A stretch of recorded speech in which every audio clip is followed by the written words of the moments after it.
So welcome students.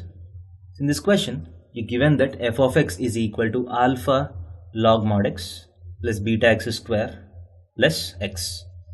And if that is so, x is equal to minus 1 and 2 are the extreme points. This is also given. So these two informations are given, that minus 1 and 2 are the extreme points. If that is so, you're asked to find the values of the unknowns alpha and beta. So again, a very straightforward question on differentiation.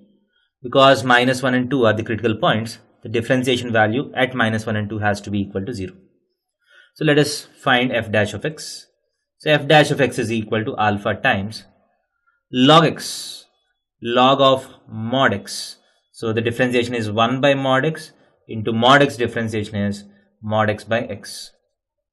Plus beta x square differentiation is 2 beta x, x differentiation is 1. So this mod x and mod x will get cancelled. So what is f dash of minus 1? F dash of minus 1, if you put x is equal to minus 1, you get minus alpha minus 2 beta plus 1 should be equal to 0. And f dash at 2 is equal to alpha by 2 plus 4 beta plus 1 should also be equal to 0. So if you solve these two equations, theoretically you should get the value of alpha and beta. So how do we get the values of alpha and beta? Let us multiply this with 2. I'll multiply this with 2 and add these two equations. So minus alpha plus alpha gets eliminated. So minus 2 beta plus 8 beta, that is 6 beta plus 1 plus 2 plus 3 is equal to 0. So beta is equal to minus half.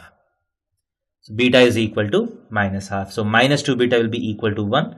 So alpha will be equal to 2. So the values are alpha is equal to and beta is equal to minus half. Option C is the right answer to this question. Thank you.